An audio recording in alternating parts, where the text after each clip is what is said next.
So, you're thinking about leaving Windows for Linux. You're definitely not alone. It's a really common move, but let's be honest, that first step can feel like a huge leap into the unknown.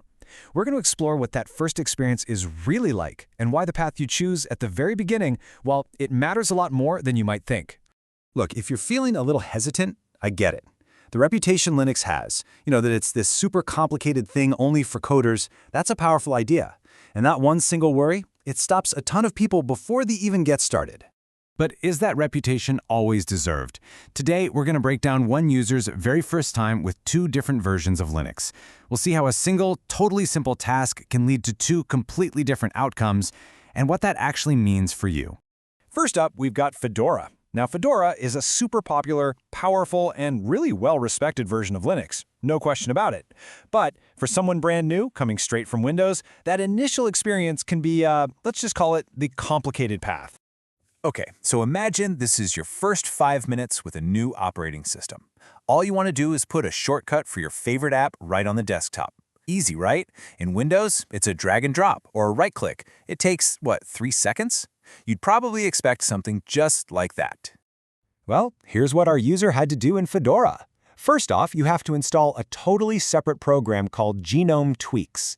Then, you have to dig into its settings to even turn on desktop icons.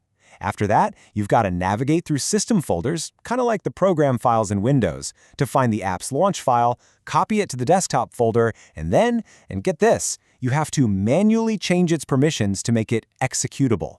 That's just the Linux way of saying you're allowing it to run. It's a 5-step technical puzzle for something that should just be a simple click. And hey, this isn't just my opinion. The author of the article we're looking at called this process very complicated and a, quote, nightmare for Windows users. That initial frustration is a really big deal. It just confirms every single fear a new user might have and pretty much sends them running right back to the comfort of what they already know. That experience might make you think all of Linux is like this, but it absolutely is not. What if that first interaction felt, familiar, intuitive? What if it were just simple? So now, let's try that exact same task on a different system. Enter Zorin OS. This is a version of Linux specifically designed to be friendly for people coming from Windows.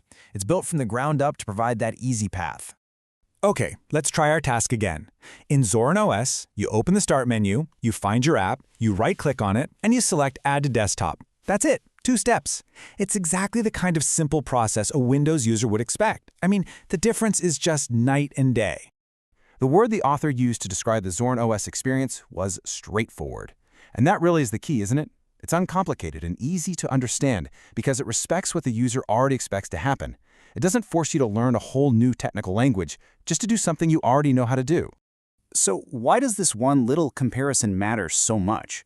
Because when you're starting something new, that very first step, that very first impression, it can set the tone for your entire journey. I mean, when you put the two experiences side by side like this, the difference is just so clear. For the exact same goal, one path is complicated and painful, while the other is simple and familiar. This isn't just about saving a few seconds. It's about the entire feeling you get from that first interaction. It really boils down to this, doesn't it? 5 technical steps versus 2 intuitive ones. For somebody who's just testing the waters, that's not some minor inconvenience. It's the difference between feeling empowered and feeling completely and totally lost. And that right there brings us to the key takeaway. Your choice of a first Linux distribution matters a lot, because that initial out-of-the-box experience can either build your confidence and make you want to explore more, or it can just reinforce every fear you had about Linux being too difficult. So, as you think about making your own move, the question isn't just about which version of Linux is the most powerful. It's about which one respects your starting point. The best path forward might not be the most complicated one, but the one that makes that first step feel less like a leap and maybe a little more like coming home.